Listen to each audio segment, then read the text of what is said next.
কলকাতা শহরের সেই সময়টা কেমন যেন অস্বস্তিকর হয়ে উঠেছিল। দিনের আলো ফিকে হয়ে গেলে শহরের অলিগলি যেন আর নিরাপদ থাকতো না। দিনের পর দিন, পরপর 3টি রাত্রি, আর 3জন সাধারণ মানুষ যারা রাত্রির নীরবতায় মাথায় প্রচন্ড আঘাত পেয়ে প্রাণ হারিয়েছিল। খবরের কাগজে এই ঘটনাটাকে নাম দেওয়া হয়েছিল স্টোনম্যান আতঙ্ক।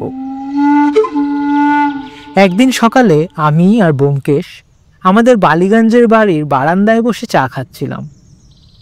হঠাৎই ব্যোমকেশ আজকের পত্রিকাটা টেবিলে রাখলো। অজিত, এই খবরটা দেখেছ? আমি পত্রিকাটি হাতে নিয়ে দেখি প্রথম পাতায় মোটা হরফে লেখা, স্টোনম্যানের হানা ফের। মিনার্ভা থিয়েটারের পাশে ফের মৃত এক। আমি বললাম, 3 দিনে 3টে খুন। এটা আর কোনো সাধারণ বিষয় নেই ব্যোমকেশ। এইবার শহরের মধ্যে কেউ একেবারে অচেনা ছায়া হয়ে ঘুরে বেড়াচ্ছে। ব্যোমকেশ ঠোঁটে একরকম চাপা হাসি টেনে বলল, ছায়া নয় অজিত, এ তো নিখুঁত পরিকল্পিত খুন। চাইলেই হারিয়ে যায়, আবার চাইলেই এসে আঘাত করে।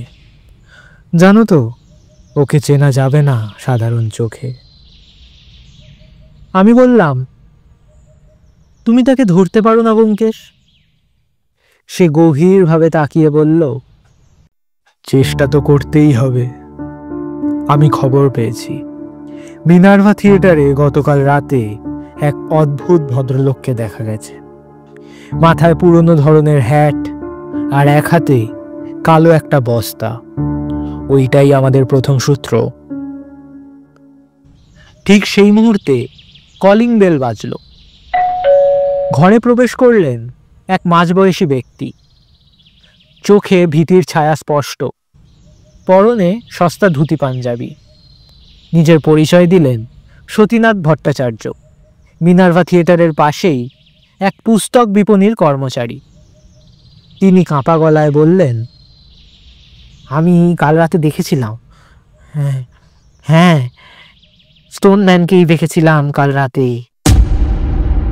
আমরা দুজনেই চমকে উঠলাম। সতীনাথ বাবুর মুখে সেই কথাটা শোনার পর ব্যোমকেশ তাকে চুপচাপ বসতে বলল।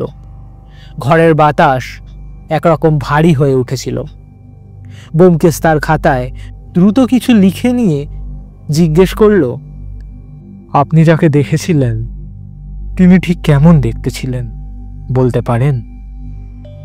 সতীনাথ বাবু বললেন, অন্ধকার ছিল, ভালোভাবে দেখতে পাইনি, কিন্তু ওর হাঁটা চলা স্বাভাবিক ছিল না, যেন পা টেনে টেনে হাঁটছিল। মাথায় ছিল একটা পুরনো ধরনের ময়লা হ্যাট, গায়ে বাদামি রঙের লম্বা কোট, আর হাতে একটা ঝোলানো কাপড়ের বস্তা। আলো ছিল না, তবু ওর ছায়া পড়ছিল, আর সেই ছায়া ছিল অস্বাভাবিক লম্বা। ব্যোমকেশ তাকে থামিয়ে বলল, আচ্ছা সতীনাথ বাবু, আপনি কি ওর মুখ দেখেছিলেন? না, বললাম না অন্ধকার ছিল, মুখ দেখিনি, কিন্তু সতীনাথ বাবুর গলা কেঁপে উঠল। এক মুহূর্তের জন্য বস্তাটার ভেতর থেকে একটা রক্তাক্ত হাত বেরিয়েছিল। আমি চোখের ভুল ভেবেছিলাম, কিন্তু এখন পত্রিকায় দেখার পর বুঝছি ওটাই ছিল ওর শেষ শিকার। আমি আর ব্যোমকেশ একে অপরের দিকে তাকালাম। ব্যোমকেশ বলল, আপনি এই তথ্য পুলিশকে দিয়েছিলেন? না, ওরা বিশ্বাস করবে না, ভাববে গাঁজাখুরি। ব্যোমকেশ বলল, ঠিক করেছেন।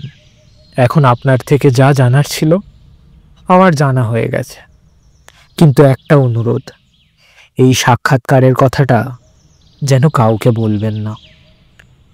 সতীনাথবাবু চলে যাওয়ার পর ব্যোমকেশ বিছানায় চিত হয়ে শুয়ে সিলিংয়ের দিকে তাকিয়ে থাকলো।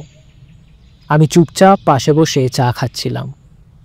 একসময় ব্যোমকেশ বলে উঠল, অজিত, যা বুঝছি স্টোনম্যান কোনো পাগল নয়। ও বুঝে শুনেই কাজ করছে। রাতে নির্জনে হাঁটাচলা করা, চিহ্নহীন আঘাত করা এবং বস্তার ব্যবহার সবটাই খুব কৌশলগত। আমি বললাম, তুমি কি ভাবছো এই ছায়ামূর্তির পেছনে আরো কেউ আছে?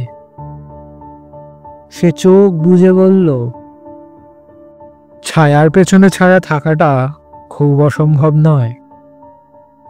আমি কাল রাতেই মিনারোহার আশেপাশে ঘুরে দেখব। রাত 12টা, মিনার্ভা থিয়েটার এলাকা। আমি আর ব্যোমকেশ তখন একটা পরিত্যক্ত গলির মুখে দাঁড়িয়েছিলাম। বাতাসে একটা ঠান্ডা কাঁপুনি। ব্যোমকেশ চুপচাপ একটা গ্যাস লাইটের নিচে দাঁড়িয়ে পর্যবেক্ষণ করছিল। হঠাৎ দূরে একটা ছায়ামূর্তি দৃষ্টিগোচর হলো। ধীরে ধীরে এগোচ্ছে, মাথায় হ্যাট, কাঁধে বস্তা। ব্যোমকেশ ফিসফিস করে বলল, ওই তো। কিন্তু ঠিক তখনই সেই ছায়া হঠাৎ করেই অদৃশ্য হয়ে গেল পাশের গলিতে। ব্যোমকেশ ছুটে গেল সেই দিকে, আমিও তার পেছনে পেছনে। তবে গলির ভেতর ঢুকতেই যা দেখলাম তা আমাদের শিরদাঁড়া ঠান্ডা করে দিল। একটা রক্তমাখা ইটের টুকরো পড়ে আছে, আর পাশেই একটা কালো বস্তা, কিন্তু ফাঁকা। সেই কালো বস্তার পাশে দাঁড়িয়ে আমি আর ব্যোমকেশ কয়েক মুহূর্ত নিশ্চুপ রইলাম। আশেপাশে কিচ্ছু নেই, শুধু ভেজা ইটের গন্ধ আর দূরে কোনো কুকুরের হালকা ডাক। ব্যোমকেশ বস্তাটা সাবধানে খুলল। তার ভেতরে কিছু পুরনো ছেঁড়া কাপড়, একটা রক্তাক্ত ইটের টুকরো আর একটা দলা পাকানো কাগজের টুকরো, যাতে লেখা ছিল একটা নাম, রঘুনাথ পাল, মিনার্ভা স্টাফ। আমার নামটা কেমন চেনা চেনা ঠেকল। আমি বললাম, রঘুনাথ পাল? ও তো থিয়েটারের একজন পুরনো কেয়ারটেকার ছিল না ব্যোমকেশ? ব্যোমকেশ মাথা নেড়ে বলল, হ্যাঁ, কিন্তু ওকে তো বছরখানেক আগে চাকরি থেকে বরখাস্ত করা হয়েছিল। তোমার মনে আছে থিয়েটারের ভেতর থেকে কোনো দামি প্রপস চুরির অপবাদে? আমি বিস্মিত হয়ে বললাম, তাহলে কি সেই অপমানের বদলা নিতেই? ব্যোমকেশ ফিসফিস করে বলল, হতেই পারে অজিত, হতেই পারে। তবে আজকের ঘটনাটা সাজানো। ওই বস্তা, ওই ইট, সব আমাদের পথভ্রষ্ট করার একটা ফাঁদ। সেই মুহূর্তে পাশে একটা ছায়া নড়ে উঠল। আমি পিছিয়ে দাঁড়ালাম। ব্যোমকেশ সঙ্গে সঙ্গে চিৎকার করে উঠল, কে কে ওখানে? বেরিয়ে আসুন। একটু বাদে ধীরে ধীরে একজন লোক বেরিয়ে এলো। চেহারায় ভয়ের ছাপ স্পষ্ট, শরীরে ময়লা জামা, হাতে খোলা টর্চ। লোকটা বলল, আমি নাম বলবো না বাবু, কিন্তু আমি সব জানি। আমি রোজ রাতে ওকে দেখি। কাকে দেখো? আমি জিজ্ঞেস করলাম। সে বলল, স্টোনম্যানকে দেখি রোজ। আমরা চমকে উঠলাম। লোকটি বলল, বাবু, ও একা নয়, ওর সঙ্গে আরেকজন আছে। সে নির্দেশ দেয়। আমি দূর থেকে দেখেছি। স্টোনম্যান একমাত্র খুনি নয়, ও শুধু কাজ করা পুতুল। আসল দোষী লুকিয়ে আছে অন্য কোথাও। ব্যোমকেশের চোখ জ্বলে উঠল। কে কে সে? তুমি কি তাকে চেনো? আমি জানি না, কিন্তু সে প্রতিদিন রাতে আসে মিনার্ভার পেছনের এক পুরনো ঘরে। আমি সেইখানে বসে নেশা ভাঙ কফি কিনা তাই আমি ওকে রোজ দেখতে পাই। সেখানে কেউ যায় না, আর আমি যে যাই সেটাও কেউ জানে না। ব্যোমকেশ বলল, তুমি আমাদের সেই জায়গায় নিয়ে যেতে পারবে? সেই লোক কিছুক্ষণ চুপ করে থেকে মাথা নাড়ল। রাত 1:45। মিনার্ভার পেছনের পুরনো মালঘর। আমরা তিনজন মিলে সেই ঘরে ঢুকলাম। সেই ঘর জুড়ে মাকড়সার জাল, দেওয়ালে ভাঙাচোরা পলেস্তারার ছাপ, আর গুমোট অন্ধকার। ব্যোমকেশ বলল, অজিত, টর্চ এনেছ না? টর্চটা জ্বালো তো। আমি টর্চ ফেলতেই দেখতে পেলাম ঘরের এক কোণে একটা কাঠের বাক্স। তার উপরে ধুলো জমে আছে। ঘরের মেঝেতে ধুলো, আশেপাশে মানুষের পায়ের ছাপ। ব্যোমকেশ এগিয়ে গিয়ে বাক্সটা খুলল। তার ভিতর থেকে বেরোলো একটা পুরনো পুলিশি ফাইল। ব্যোমকেশ পড়ে ফেলল কাগজগুলো। তারপর হঠাৎ থেমে গিয়ে বলল, এইবার সব বোঝা গেল। আমি বিস্ময়ে বললাম, কি বোঝা গেল ব্যোমকেশ? সে বলল, এই ফাইলে আছে 5 বছর আগের একটি ঘটনা, যেখানে স্টোনম্যান ধরা পড়েছিল। নাম হরিপদ বেরা, একজন মানসিক রোগী। তখন পুলিশ তাকে গোপনে হাসপাতালে পাঠায়, কিন্তু সে সেখান থেকে পালিয়ে যায়। অথচ ফাইলটা হঠাৎ করে আজ এই বাক্সে কেন? আমি কিছু বলার আগেই ব্যোমকেশ থেমে গিয়ে নিচু গলায় বলল, কারণ কেউ এই সব আমাদের দেখানোর জন্যই এখানে রেখেছে, যেন আমরা ভাবি এটা হরিপদর কাজ। আমি আঁতকে উঠে বললাম, তাহলে আসল খুনি কে? ব্যোমকেশ চোখে অদ্ভুত তেজ নিয়ে বলল, একজন অভিনয় প্রেমী, যে থিয়েটার জানে, শহরের অলিগলি চেনে, এবং নিজের পুরনো অপমানের বদলা নিতে একজন মানসিক রোগীকে পর্দার সামনে রেখে নিজে পর্দার পেছনে লুকিয়ে আছে। আর কাল রাতেই সে ধরা পড়বে।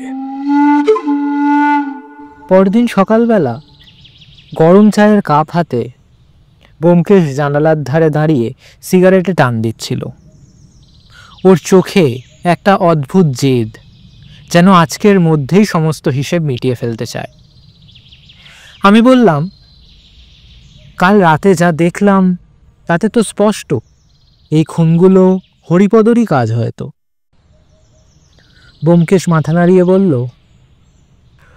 হরিপদ পুতুল অজিত। ওকে পর্দার সামনে দাঁড় করিয়ে রেখেছে যে লোকটা, সেই আসল খুনি। আর সেই লোক আমার ধারণা অনুযায়ী আজ রাতে ফের থিয়েটারে যাবে। কিন্তু কেন? কারণ সে জানে আমরা তার ছায়া চিনে ফেলেছি।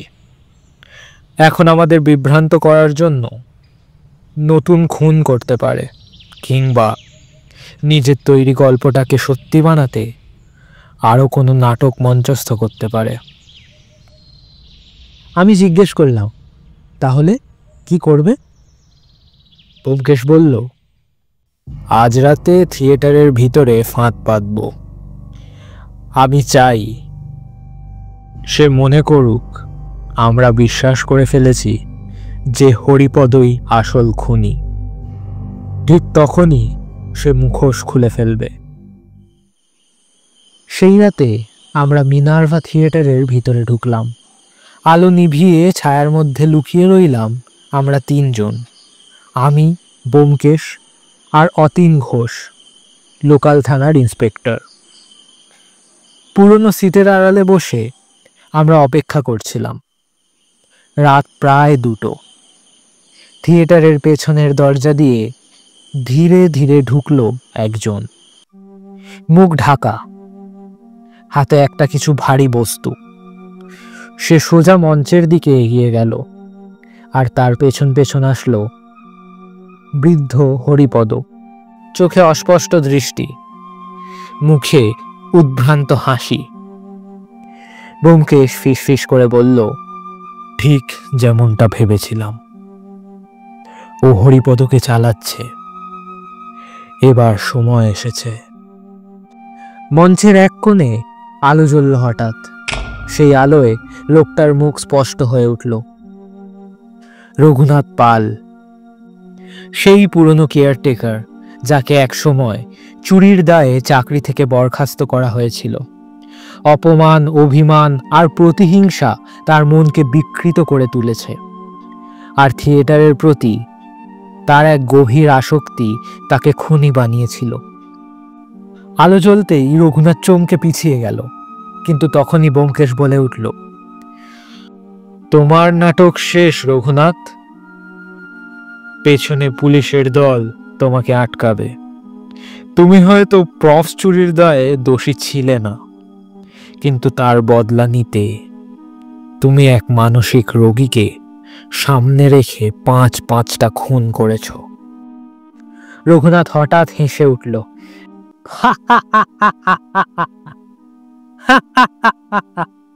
হ্যাঁ বাবু, আমি চুরি করিনি সেদিন, তাই ওই অপমানটা আমি সহ্য করতে পারিনি। আমি শুধু অভিনয় করতাম, অভিনয় ভালোবাসতাম, কিন্তু এখন অভিনয়তে রক্ত লেগেছে। তাই এই থিয়েটারেই নিজের অভিনয়ের শেষ দৃশ্যটা মঞ্চস্থ করতে চেয়েছিলাম। শুধু সত্যান্বেষীকে ফাঁকি দিতে পারলাম না শেষ পর্যন্ত। এক মুহূর্তের জন্য ওর চোখে জল দেখা গেল। তারপর সে হঠাৎ কিছু একটা বের করতে গেল পকেট থেকে, সম্ভবত ছুরি। কিন্তু অতীন ঘোষ সাথে সাথে ওর দিকে এগিয়ে গিয়ে ওকে ধরে ফেলল। ছাড়ো না, ছাড়ো। হরিপদ তখন মঞ্চের এক কোণে বসে চুপচাপ হাসছে, যেন কিছুই জানে না, কিছুই বোঝে না। রঘুনাথকে গ্রেফতার করা হলো। পুলিশের গাড়ি থিয়েটারের সামনের রাস্তায় অপেক্ষা করছিল। সমস্ত শহরে আবার শান্তি ফিরে এলো। সকালে ব্যালকনিতে বসে আমি বললাম, সবটা বুঝলে কি করে ব্যোমকেশ? এখন বলা যাবে তো? সে হালকা হেসে বলল, খুনগুলো ওর কাছে ছিল অভিনয়ের মতো, নাটকীয়। ওই ছিল ওর নাটকের রচয়িতা আর নির্দেশক, আর হরিপদ ছিল ওর আজ্ঞাপালক, অভিনেতা। আমি চুপ করে রইলাম, গলার কাছে হালকা একটা অস্বস্তি। হয়তো ব্যোমকেশ ঠিকই বলেছিল, সব খুনের পিছনে থাকে এক ছায়া, এক পর্দার আড়ালের কুশীলব। আর তাদের চেনা যায় না চোখ দিয়ে, চেনা যায় মনের নাট্যমঞ্চে।